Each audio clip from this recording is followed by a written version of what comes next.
Welcome back, YouTube. Happy fucking New Year's.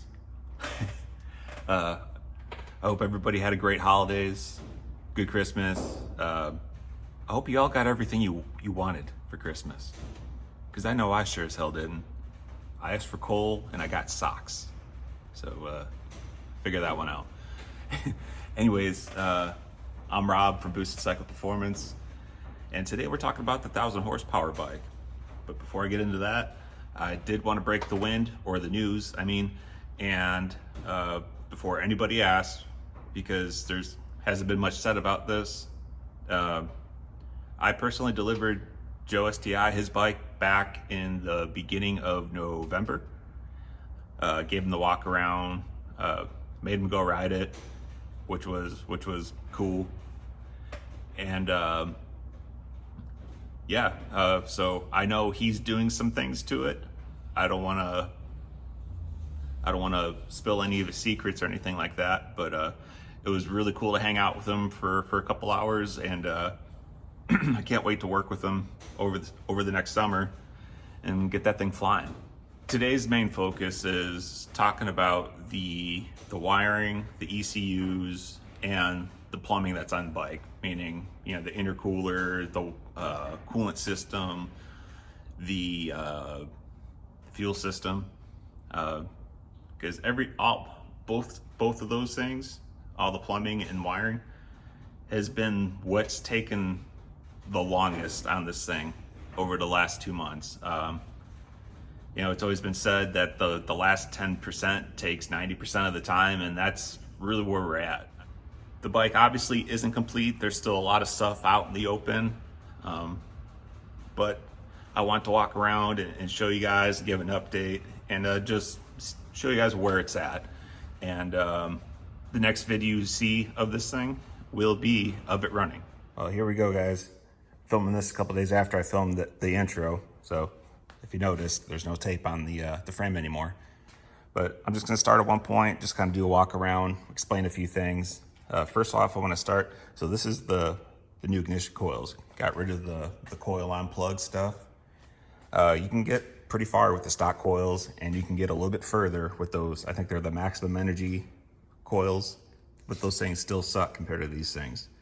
These things put out like 40,000 volts and can shoot like a 60 amp spark. The advantage to these is you get hotter spark because you have more energy behind it, but also too, because it has the amperage behind it, you can run a bigger spark plug gap, which also helps with combustion. A lot of guys don't run these because there's never a place to put these. This bracket I designed and cut in-house, and it attaches there to the radiator mount, and then in the front, super solid. This is something I'm going to have for sale soon, but enough of the advertisement. The next thing we have down here, oh, I forgot to touch on, all this fits inside the factory bodywork with all the factory headlight turn signals and all that stuff. It also has room for the intercooler to come up behind it. And I designed it around all that. The only thing that it won't fit is a ram air tube. So, NA guys, sorry, but if you're running NA, you probably don't need these things anyways. What else? We got the carbon dash in up here. We got the digital tune display up here. It's pretty nice. It's actually really nice, but it takes a long time to boot up. But we were kind of limited as far as to what we could run with the max ECU. We got the EGTs. Those are down there. Got those all good. Of course, we got the NLR clutch. Got our scavenger pump off the turbo. This is the oil pressure feed line. So yeah, tap in there. And it comes up here, and that comes to our next part. This is our Rife sensor block. So this is 4 pressure sensors in one block. It's all isolated, and so your sensors last a long time because they don't see the direct vibration versus like if you were to mount it directly into the engine. But so we got wheel pressure, fuel pressure, crankcase pressure, and NOS pressure, because, you know, we're putting nitrous on this thing too. And this bracket, I'll flash a picture up on the screen. The bracket this is sitting on actually suspends it across where that seat rail goes. And it's something I designed in 3D CAD, cut it out on my CNC table and bent it up, and works real nice. The factory fuel tank fits on here. You still got about a half an inch between the back of the tank and these fittings. So got it designed pretty much perfect. That's another thing I could have available if you guys want to run one of these blocks. There goes the starter solenoid. We got this little mini battery here, anti-gravity. I'm very impressed with this thing. It holds power for a very long time. You can see, like, my hand covers it. It's just ridiculously small. But with small batteries come small terminals. So if you look back here, I have these remote terminals here.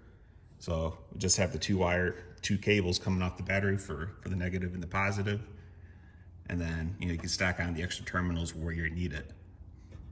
And then, yeah, what else? Oh, of course, we got the ECU mounted up all nice with some custom brackets. Everything's all nut certed. So don't have to worry about nuts coming off. That glorious carbon fiber. Love that. Carbon fiber wheels, of course. What else do we have? Oh, getting over here, get into the fuel system. So the biggest problem I've had with this bike is routing the fuel system, because whatever you want to call it, we're not running -6 lines everywhere. We're running -8. So that's a lot bigger. Well, not a lot bigger, but it's typically not ran on bikes. So it's -8 fuel line, running a mechanical fuel pump, and just to get everything to lay out right, it was just a pain. You know, it looks like there's a lot going on back here, and it's because there is, but I had to go through 3 different tries to get this setup to work to where you could get to everything. It comes apart easy and looks as clean as possible. So this is where we're at. And this is an RCC fuel rail. The stock bore in these things where they bore through on the mill, it's the same exact size as a -8.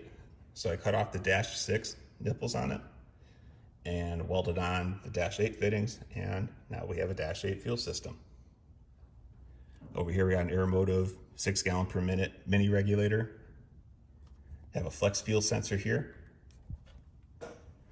And it also took a lot of time and fitting, because I had to trim this cover and then had to modify this cover too to get the fuel pump to fit, and I had to modify this one to get the fitting to come out, the feed fitting to come out back behind these pumps where I wanted it to get it to where the fuel fitting, which is going to hang about right here from the tank.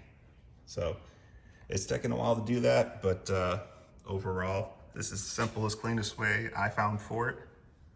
And I think it should work pretty well. Again, like I said in the intro, bike's not done yet, super close. There's got the wires for the air shifter, and of course, again, for the nitrous, because the owner wants that fuck you power. Got all our nice radiator and intercooler lines going to our pumps. Got our billet Whirly Boy still there, looking really good. Got our aftermarket Brembos. The wheelie sensor. And then when you come up here, we have the PDM-20. And what the PDM-20 does, PDM stands for Power Distribution Module.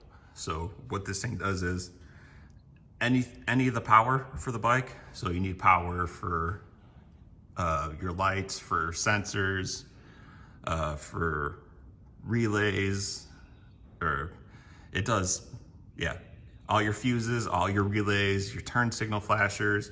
You can program steps in here to where you do like auto starts. I mean, this controls everything electrical on the bike, all condensed down into one unit.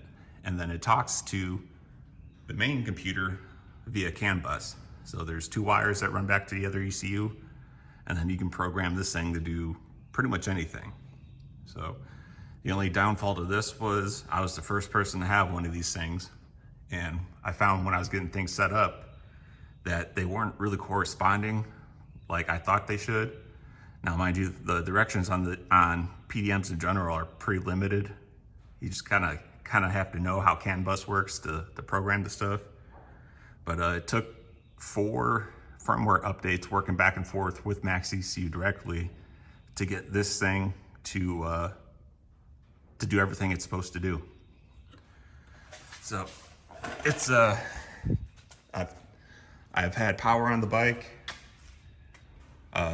tested all the injectors, tested all the coils, water pumps, gear position, all the sensors, everything works on it. So I got to finish installing the start solenoid that's going back here, run a couple cables to it, and really just finish up the wiring in the front here for the turn signals, the start button, you know, basically all the hand controls.